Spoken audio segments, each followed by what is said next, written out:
And a particular CEO who was in charge of a top computer manufacturing company, 3 months later they got sold out to the Chinese. We can guess who they were.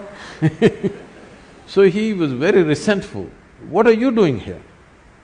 Then I told him, see, what's your business? He said, I do computers. So see, whether you manufacture a computer or a safety pin or in between anything, fundamentally this is about human well-being. The basic business is human well-being. You may do it through your computer, somebody will produce safety pin, somebody will produce a cloth, somebody will produce something else. It doesn't matter what you're doing, the fundamental business is human well-being, and that's my business too. And that's why I'm here. People's idea of well-being, whatever that is, but people are only well only when something beautiful happens within themselves. They think they're going to cause it to themselves by some means. But people have been happy before the Wi-Fi came, people have been happy before the automobile came, people have been happy before all the luxuries we are enjoying today appeared. So what I'm saying is, well-being, if you're in pursuit of well-being, essentially, it is about what happens within the human being. So I want to explore 2 or 3 other dimensions that you spoke about. You spoke about capacity, you spoke about leadership. So talk to us a little bit about what you see as… who are leaders and what is leadership? Is there a difference? Is it… I know there's a lot of talk about leadership and wanting to become leaders. I don't think anybody should try to become a leader. It's quite obscene that I want to become a leader, that means all of you should be what? I don't know. I know what you would like to call yourself. It's not about you wanting to become a leader or someone wanting to become a leader. Because of a certain thing that you have done within yourself, or a certain level of observation, or a certain intelligence, or a certain experience, you are able to see something that most people are not able to see. The moment you're able to see something, then people will naturally look up to you as a leader because you're seeing something that they cannot see. And if you become a leader, there are many ways to become a leader. You can get elected, you can get selected, you can work it, you can pull other people down and become a leader, or simply people will rise you as a leader because they see that either you're able to see something or you're able to do something which they themselves cannot do. I feel this is the way leadership should happen, if you want to call it that someone is able to see something and do something that others cannot do, so everybody wishes he must take charge of the situation because naturally he will be able to do something that the others will not be able to do. So what is the quality of leadership? Leadership means once you sit on a perch, you better see clearer than others, otherwise you'll make a ridiculous fool of yourself. There's a whole, in the nation certain things have been happening. Right. Somebody sits on a perch and he doesn't see any better than you, he looks like a fool immediately. So, it is not about you wanting to sit on the perch, you wanting to see something must get you to the perch. Not because you want to be above everybody else, you get to the perch.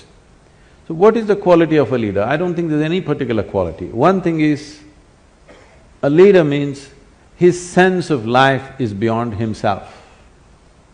It's not about… his sense of identity is beyond himself. Somebody becomes a leader because he is willing to think and feel and act for more people than himself. If you act for yourself, you're called self-centered. If you just act for the sake of 2 or 3 people you gather in the form of family, you are named as Dhritarashtra. There are modern names for that. If you identify yourself with the entire nation or the world, you'll be looked at in a different way. Essentially, your leadership will come from the right context depending upon what you're identified with. Because everybody needs an identity. What sort of identity have you taken will determine the context and the quality of your leadership. In that context, isn't leadership something that each of us can individually manifest. If I were to describe one dimension of leadership as saying it is about taking ownership to create a better outcome. In that context, we can convert leadership from a noun to a verb. I don't know that much grammar, okay. But you can try.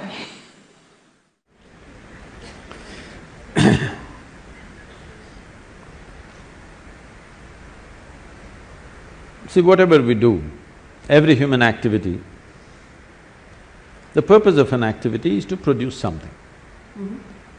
Production may be a safety pin, a computer, love, joy, health, well-being, it doesn't matter what. We want to produce something. When we act, we want it to be effective. How small an act or how big an act is not the important. We want something to happen effectively, which means it's a question of efficiency, it's a question of with how little, how much more you could do. That's what makes you… Because all of us have the same amount of time in a day. People always tell me, Sadhguru, you had such a long day. I said, unfortunately there's no long day, God, they give me only 24 hours. I would like to bargain for more, but it's not happening. You can make it more by increasing your efficiency, the way you function, including people as a part of yourself, where other people will function as a part of you so that you don't have to bother about so many things around you. In this sense, you can enhance what you do. But time-wise, all of us have the same time, we can't help it. Right. So, how much can you produce in how little time, in how little material is the question. In the limited span of time which we have as life, what is it that we can do? Is it just about efficiency? Is it about simply mindless efficiency, do better, do better? No. At different times in history, people seem to want different things on the surface. But essentially, no matter which time of history, who they are, which part of the world they are, everybody wants the same thing, well-being. But their idea of well-being, everybody has their idea how to get there, but everybody wants well-being, no question about that. It doesn't matter which part of the world you go, whether you came here 1,000 years ago or today, 100 years later, you will see people will be still seeking well-being. In pursuit of well-being, maybe 100 years ago somebody would be going in search of water, today you're going in search of the Wi-Fi cloud but still well-being. People's idea of well-being, whatever that is, but people are only well only when something beautiful happens within themselves. They think they're going to cause it to themselves by some means. But people have been happy before the Wi-Fi came, people have been happy before the automobile came, people have been happy before all the luxuries we are enjoying today appeared. So what I'm saying is, well-being, if you're in pursuit of well-being, essentially, it is about what happens within the human being.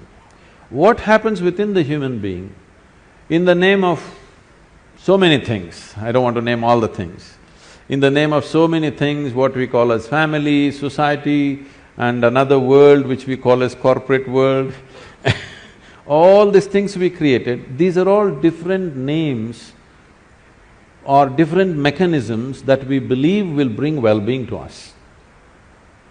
Somebody built a family, somebody built a corporation, both in pursuit of well-being, isn't it? I must tell you this. The first time I was at Davos of many years ago, they were almost resentful. What is a mystic doing in an economic summit?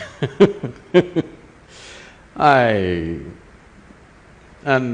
particular CEO who was in charge of a top computer manufacturing company,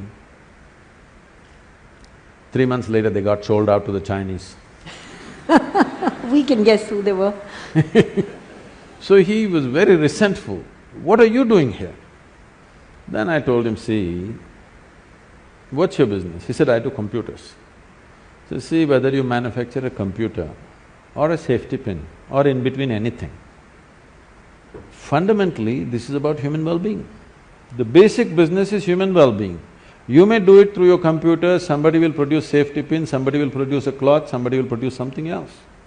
It doesn't matter what you're doing, the fundamental business is human well-being, and that's my business too. And that's why I'm here.